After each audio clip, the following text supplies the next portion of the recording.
Alas 5:10 na, 1 Western Visayas na. Alas 5:10 na, 1 Western Visayas na.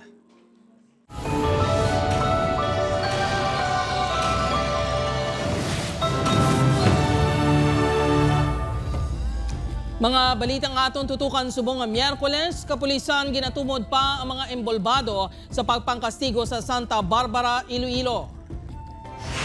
Pagpangkastigo sang grupo sa mga pamatanon sa isa ka lalaki nga menor de edad sa Santa Barbara, Iloilo na huli ka. Lalaki nga ginreklamo nga may dala nga pusil pilason sa matiruhan sa mga nagresponde nga kapulisan sa Bacolod City. Eksklusibo, ginatudlo illegal fishing operation sa coastal areas sang Uton, nakuhaan sang video sang pila ka manog pangisda. Paghugas sang kamot, hugot nga ipatuman sa mga bulutuhan sa Iloilo City sa pagbukas ng klase sa June 16 bilang pagpangaman sa MPOX. Kag 17 anyos nga lalaki nga nag-Superman stunt sakay sa motorsiklo sa Dumangas, Iloilo, nakuhaan sang video. Ini ang GMA Regional TV, 1 Western Visayas. Mayong hapon Western Visayas kag Negros Occidental, pagpangkastigo sang isa ka grupo sa isa ka menor de edad sa Santa Barbara, Iloilo na huli kam. Tripping, isa sa mga ginalantaw nga motibo. Si Julius Bilacaol nakatutok. Makita sa sininga video nga nagadinalagan samtang may ginapulihan kastigo ang isa ka grupo sang kalalakinan. Ang lalaki nga ila ginapulihan, baka pila pa ka beses nga natumba. Naguntat lang ang ginaobra sang grupo sa may mga tawo nga nagpatunga. Madasig man nga nagpalagyo ang mga nagpangkastigo. Ang insidente ang natabo sa GMT District sa Barangay Zone 2, Santa Barbara, Iloilo, pasado alas 2 ang Lunes ang hapon, Hunyo 2. Ang biktima sang pagpangkastigo, 17 anyos nga si alias Nonoy. May upod siya kuno ni duwa sila sir, pero do siya lang ang do siya lang guro ang nasumbagan. Gintinguhaan sang news team nga makuhaan sang bahin ng biktima. Apang nagpangabay ang Iloy Sining nga hindi anay sila magpagawa sang pahayag. Ginpakita sini sa amon ang mga gas-gas nga naangkon sa menor de edad bangod sa insidente. Ginpaidalom na ini sa medical examination. May persons of interest na ang kapulisan sa insidente. Kaginahikot na ang mga kinahanglanon sa posible pagpasaka sang reklamo. Isa sa mga ginasundan nga anggulo sang kapulisan amo nga natripingan ng biktima. Apang ginalantaw man nga kaangot ini sa natapos na nga relasyon sang biktima sa isa ka babayi. Na bala natin ito yung information nga do grupo sang bayi ang mga grupo man to nga nagkasumbag sa pamata sa minor natin. Ang insidente ay ikaduha na nga natabo sa among lugar. Sa nagligad lang nga Mayo, isa man ka menor de edad ang ginsumbag samtang nagatabok sa pedestrian lane. Suno kay Captain Senyeres, may pulis na nga na-assign para magbantay sa lugar, apang natabuan nga may ginlaktan. Plano sini sa karon nga pasang karon pa ang police visibility sa among lugar. Upod kay Cirilo Rendoque, Julius Bilacaol. 1 Western Visayas. Para sa dugang nga mga balita sa Negros kag Panay, mangin kaupod na si Adrian Prietos. Adrian? Maraming salamat, Jert. Mga kapuso ay preso nga ginreklamo bangon sa pagdala sa pusil na tiruhan matapos nagpalupok sa nagresponde nga kapulisan sa Bacolod City. Yaring balita nga itong gintutuka. Nakagawa na sa ospital si Jojo Arnaiz, 37 anyos, nga nitiruhan kahapon matapos ginapahayag nagbato sa nagresponder nga pulis. Halin sa police mobile, ginbululigan sa mga pulis nga mapasulod sa karsel ang lalaki gamit ang ini nga bangko. Kahapon sa aga, ginreport ini sang pila ka mga residente sang Barangay 2 matapos ginapahayag nagasukbet sang pusel samtang nagalibot sa barangay. Sa nagresponder ng kapulisan, natabuan nga yara ini sa sulod sa computer shop. Bangod na motikan nga may mga pulis, nagpalupok ini kag dito na naluthangan sang otoridad. Nagpalupok siya. That's why nga nagpalupok man natin ng operatiba mo na nga naigo siya. Naigo sa iya nga baga sa iya kamot. Lagan na dire. Siya naglagan mo ito pa kato sa iya nga balay. Nakakover man ang tropa. Na-recover sa posisyon ni Arnaiz ang kalibre 48 nga gingamit sini sa pagpalupok. May nakuha man nga granada. Sunod sa kapulisan, involbado ini sa insidente sang pagpanglutang sang damlag lang sa Barangay 3 kung sa diin may isa nga pilason. Gitinguan sa GMA Regional TV nga makuhaan sa pahayag sa Arnaiz sa pang nagpaiway ini nga mag-atubak sa kamera. Wala man naghatag sa pahayag ang mga himata sini. Subong man ang mga residente sa lugar. magapangtubang inisang kaso ng illegal possession of firearm explosive kag paglapas sa Comelec gun ban. Upon, Karil Casillo, Adrian Priatos, 1 Western Visayas. Mga kapuso, ginaaligar illegal fishing activities sa Oton, Iloilo nakuhaan sa video sa mga manugpangisda. Ini ang eksklusibo nga gintutukan ni John Sala live sa Barangay Kabanbanan, Oton, Iloilo. John?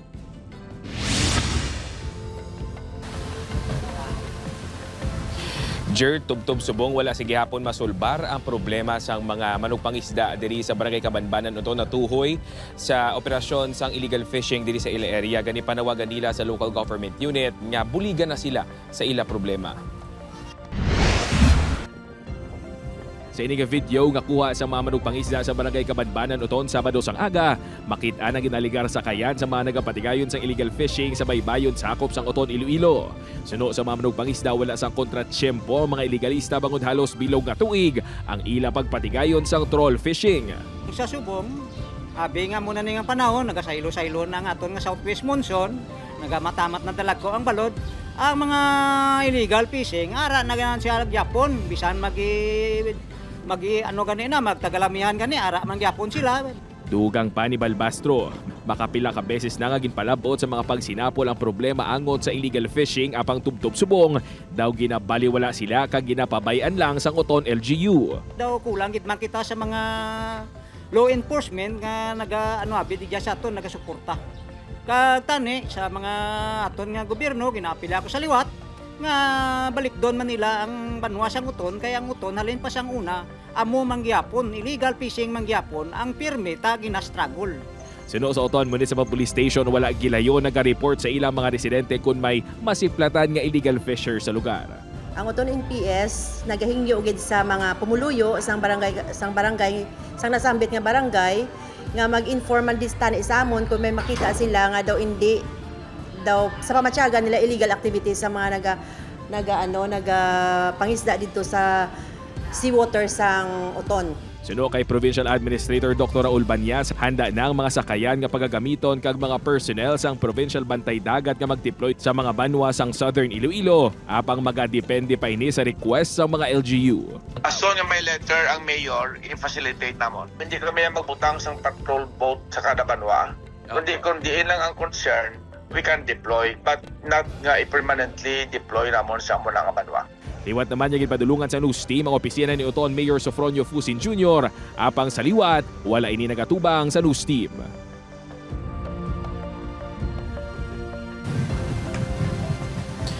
Jared, suno kay Dr. Raul Banyas nga ang pag-oversee sang municipal waters ang responsibilidad sang banwa o sang local government unit kag kung hindi na gid nila sarangan ang ining mga illegal fishing dira lang masulod ang Provincial Bantay Dagat para mag-augment kag magbulig sa local government unit.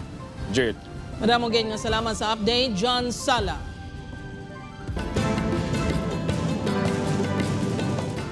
Mga kapuso, paghugas sang kamot sa mga bulutuan sa Iloilo City sa pagbukas sang klase, hugot nga igapatuman kasunod sa pamahog sang MPOX. Case finding kag monitoring pasang karon man. Si Kim Salinas nakatuto. Gintipon sang Iloilo City Health Office ang mga school principals sa pampubliko kag pribado nga bulutuan sa syudad sang Iloilo kay nasangaga. Iniagod istoryahan ang mga preventive measures batok sa balatian nga MPOX. Sunod sa DepEd SDO Iloilo City, hugot nga ipatuman sa mga bulutuan ang hand washing sa Brigada Eskwela nga magasugod sa Hunyo 9 kag pagbukas sa klase sa Hunyo 16. Hindi naman ini mabudlay bangod may ara na nga daan sang hand washing facilities. Ginatugyan man sa mga school heads ang pagpatuman sa dugang nga safety protocols. During the Brigada Eskwela, we will also activate the school-based management wash in schools or the SBM wings. The school heads will also meet with the parents, mga a week after the opening of the classes for another orientation man sa aton mga parents. Ginaabiso man sang Iloilo City Health Office nga hindi na pagpaeskwelahon ng mga estudyante o kung pagpasublon sa obra ang mga manunodlo nga makitaan sang sintomas ng MPOX. To seek immediate medical consultation so that nga ma-subject sila for testing para ma-confirm naton kung if it's really monkeypox or not, and to do advice for proper isolation. Magluwa sa abiso nga hagan-haganon ang skin-to-skin contact. Ginarekomendar man sang Iloilo CHO sa mga bulutuan ang pagsuksok sa face mask bungod sa posible sa gihapon maglaton ng balatian paagi sa respiratory droplets. Nagapabilin nga 4 ang kumpirmado nga kaso sa Iloilo City kag 2 ang suspected cases. Apisar sini, nagpasalig ang CHO nga safe sa gihapon mabisita ang syudad. Upod Jeromel Porquia, Kim Salinas, 1 Western Visayas. 17 anyos nga lalaki nga nag-Superman stunt sakay sa motorsiklo sa Dumangas, Iloilo natukiban nga wala pa sa driver's license. Si Kim Salinas nakatutok. Makit-an sa sining nga video nga ginpalabot sa punong barangay sang Barangay Dakotan, Dumangas, Iloilo. Ang lalaki nga daw naga-exhibition samtang naga-drive sa motorsiklo. Makit-an nga nagahapa ini kag daw nagala Superman stunt. Sunod sa punong barangay, naatrasar pa ang pagresponder sang rescuers sang Dumangas sa MDRMO sa isa ka vehicular accident bangod sang ginhimo sang lalaki sa video. Nakibot sila nga ginobertikan sila sang single. Nga mo na to din ang sitwasyon nga hindi na sila ka git-git pa sa padalagan diretso bala nga madasig ila po pagresponde. Nakilalang lalaki sa video nga si alias Roy, 17 anyos nga temporaryo nagapuyo sa nasambit nga barangay. Ginpatawag ini kahapon sa punong barangay upod ang iya Iloy kag ginlaygayan. Ginkumpiskar ang motor sa nga natukiban, iya pa sang iamay. Wala sang plaka ang motor, wala man sang driver's license ang menor de edad. Paathag sang Iloy sang 17 anyos nga rider, wala kuno nakahibalo ang iya anak sang iya nahimo bangod hubog. Wala ini sa ila puluyan kag sa ginaobrahan sang ginkaduan sang news team agud makuhaan sang pahayag. Kaya tuluro man daw ako hindi ko mabato niya muna Wala makakulangan ang pagdaygay namon si imo. Nga kaamo ka na, gusto man na sa magipos-ipos. Sunod sa LTO6, mahimo magpangatubang sa nagakaigong nga penalidad ng driver. Bangod klaro nga reckless driving ang ginhimo. Ang mga gilikanan, they should always be on top of the supervision sa ilang kabataan. Otherwise, things like this will happen. Kagigo mo lang mabalaan ng imo bata, patay na. Madumduman nga sang Mayo, gindagdagan sa perpetual disqualification sa pagkuha sang lisensya ang 23 anyos nga lalaki sa Ibahayaklan matapos nag-ala Superman stuntman samtang nagamaneho sang motor. Upod Jeromel Porquia, Kim Salinas, 1 Western Visayas. Ini ang GMA Regional TV, 1 Western Visayas.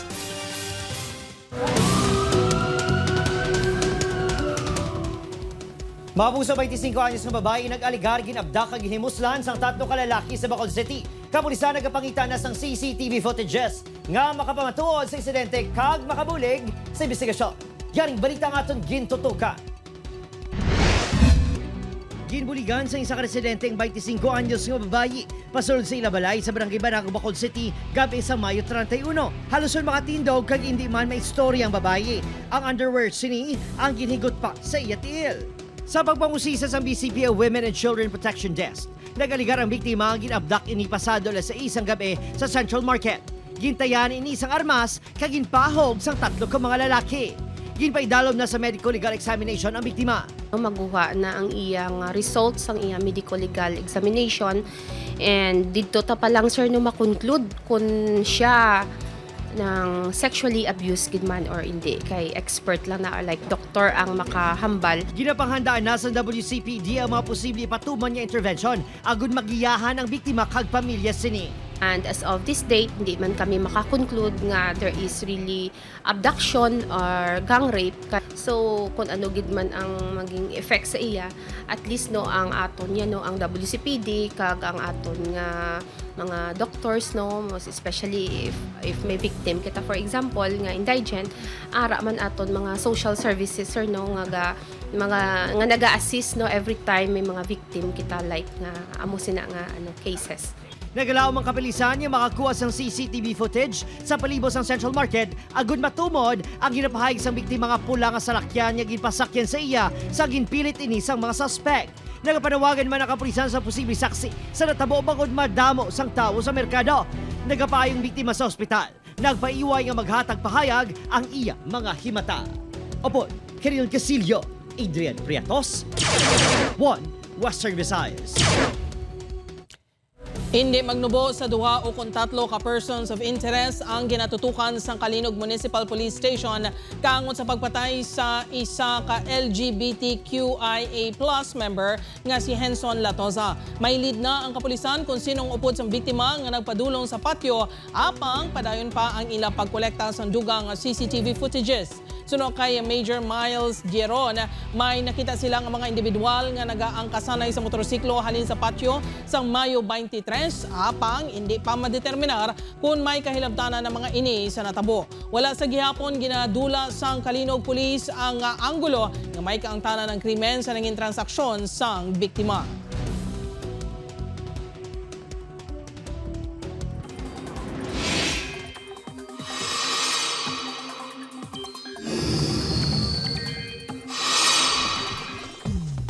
Mga puso balantayan, padayon ang pagluntad sang hangin habagat. Kadungan sini ang pagbalik sang ITCZ o Intertropical Convergence Zone.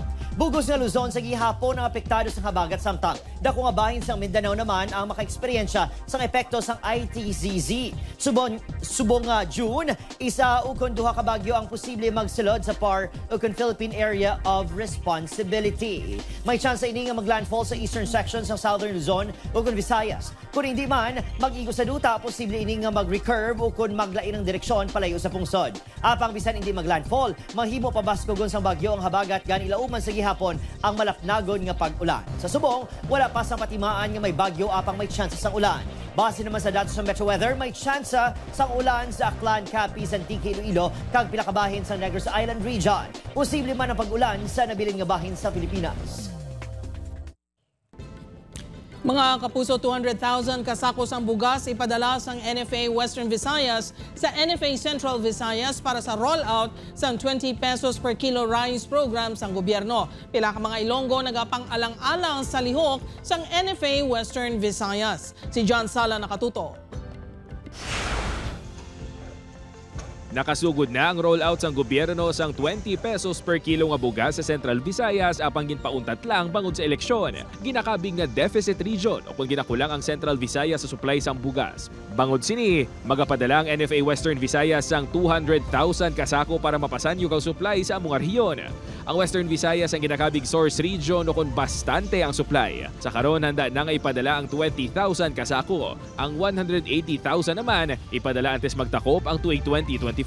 Magluwas sa 20 pesos rice program. Ini ang paggagamiton man sang DSWD Central Visayas. Obligado po kami tumulong sa ating mga deficit region. So, it is not only NFA Region 6, tulong-tulong din po ang ibang regions. Matapos ang eleksyon, ginalauman man nga magasugod ang rollout sang 20 pesos rice program diri sa Western Visayas. Butang gina-question sa pila ka mga Ilonggo ang pagpadala sa bugas sa ibang lugar. Hindi gid kay kita gani kakulang pa tapos sa iba madonate pa kita sang rice naton kay kita mahal na nga daan i-donate pa naton. Apang suno kay Direktor Lintag, bastante ang supply sang bugas sa rehiyon. Wala man sang dapat kabalakan ng publiko sa tion nga ipatuma na ang 20 pesos rice program sa Western Visayas. As of now, ang inventory ho natin 1.5 million sa palay, to be milled ho yan. Ang rice naman ho natin, we have 105,000 bags ready for issuance na ho yan. So, kung baka kulangin si Region 6 or si Iloilo, hindi po mangyayari. Upod kay Hans Desierto, John Sala. 1 Western Visayas. Mga tattoo artists sa Iloilo City gina-require na nga magkuha sa business permit. Iloilo CHO nagpaandam sa blood-borne diseases nga mahimo makuha sa hindi lehitimo nga tattoo artists. Si Kim Salinas nakatuto. Panghangkat sa mga tattoo artist ang hindi regular nga kita. Suno sa 40 anyos nga si Lloyd, 3 ang average nga appointment sini kada bulan sa diin, nagalabot lang sa 1,500 pesos, tubtob 2,500 pesos ang kada appointment. Gani, ginako sini nga masakit sa bulsa ang 8,000 pesos sa gingasto sa pagkuha sang business permit. Apang, naintindihan man sini ang importansya sang permit. Ginpaghandaan man sa sir.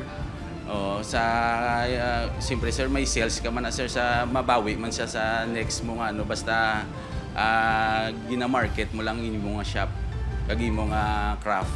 Umpisa sa bulan sang Mayo, gina-require na sang Iloilo City LGU ang mga tattoo artist sa pagkuha sang business permit. Tinutuyo sini nga ma-regulate ang mga tattoo shops kag artists sa Iloilo City nga magsunod sila sa mga sanitary protocols.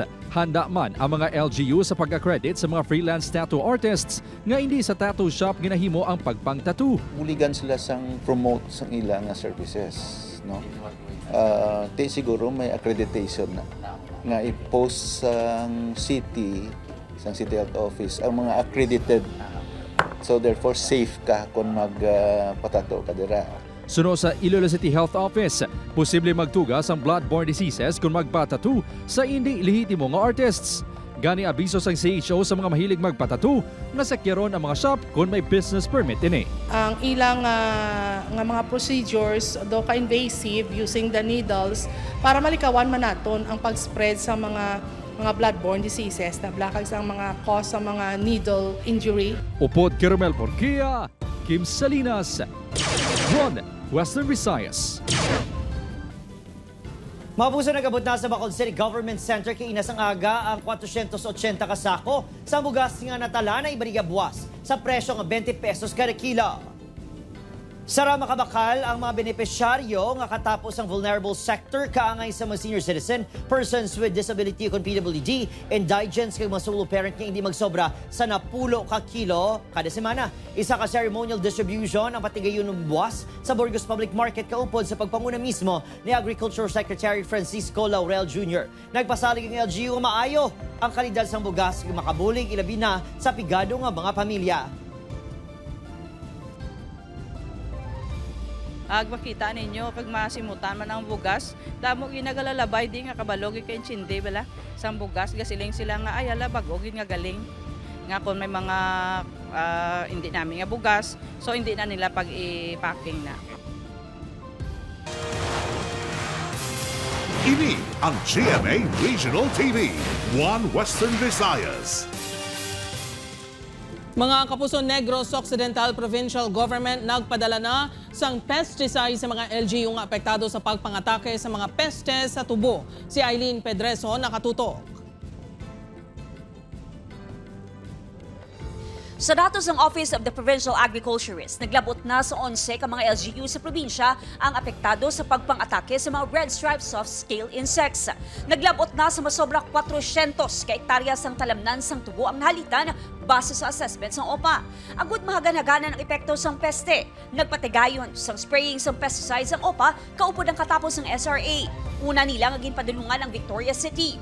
Through validation with SRA, ang pag-spray natin sa recommended pesticide, those lang anay yung mga area nga dapat nga pwede ka masave. Like for example, mga 4 months pa lang edad nila o kung mga may recovery period na siya. Wala pa nakalabot ang OPA kag SRA sa Murcia kag Bago City. Gani problemado ang pila ka mga mangunguma. Sa barangay Canlandog, hindi mahimos si Samuel, bangod hindi gihapon ini makabawi sa kapital sa Abuno. Laya ang mga pananong matubo bangod sa mga peste. Mayo pa yung mukhaan kay makali mo saya kag maatdasok liwat. Okay saya. Pero na yan, di mo dyan puslan. Okay, kung mag-abo ni kalagba ang layo, no? Mausmod na lang sa kamusmod. Iniman ang sitwasyon sa mga pananong matubo ni Joel sa barangay Mailong, Bago City.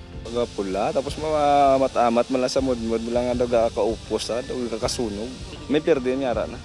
Nagalaom sanday Samuel kag Joel nga malabutan man sila sang pesticides nga napanghatag sang probinsya.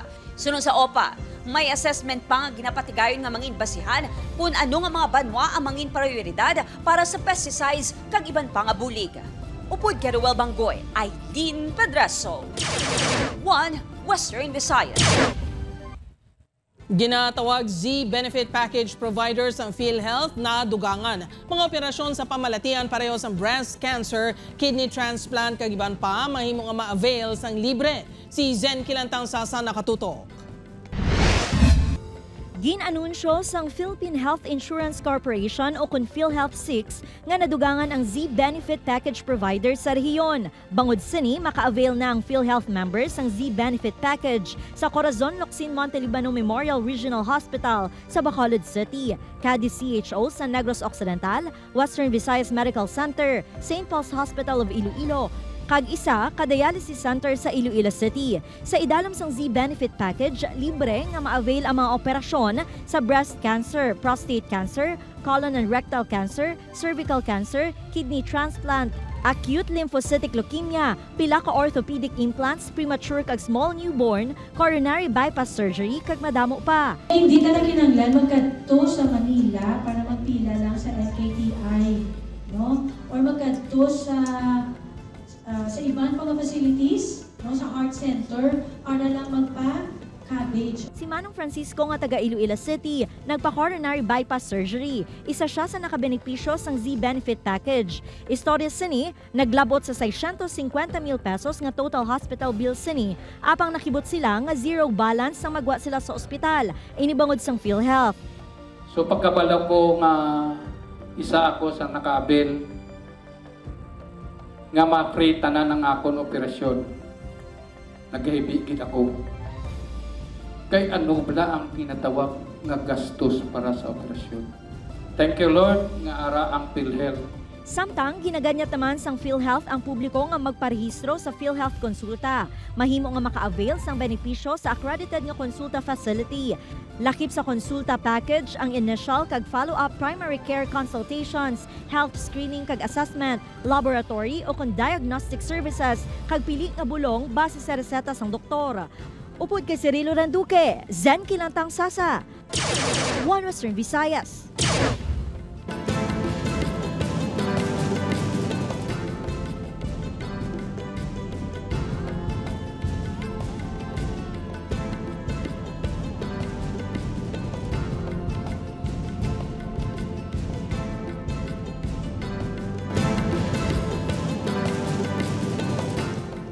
Kapuso, ready ka na bala para malabot ang imo career goals? Maghulag na kag mangin kabahin sang leading broadcast network sa Pilipinas. Yari mga bakante nga posisyon sa GMA Network. Sa mga interesadong aplikante, pwede ka mo magbisita sa www.careers.gmanetwork.com. Mga puso, nag-umpisa na ang Proof of Purchase promo sa GMA. Ang Kapuso Big Time Panalo Season 3 upod ang mga bago nga naghahatag sang Big Time pa premyo nga sa day Kuya Kim kag Mikey Quintos. Mga manugbakal kag sari-sari store owners ang pwede magpadala sa entry sa may chance nga magdaog sang tempranong pamaskwa. Masobra 11 million pesos ang ipanghatag, lakip na ang 7 ka 1 million pesos para sa maswerte nga bumalakal kag sari-sari store owners sa Grand Draw. Ang official sending of entries ang nagsugod sa May 3 tubtob sa July 11, 2025. Pwede maghulog sa entries sa masobra 1,000 ka-participating Mercury Drug, Pure Gold branches, GMA Regional TV kag radio stations nationwide. Maghalong sa fake news, fake Facebook accounts o kung scam text. Magtutok lang sa GMA o kung i-follow ang GMA Promos Facebook at TikTok pages o kung magbisita sa microsites ng GMA Promos para sa complete mechanics kag announcements.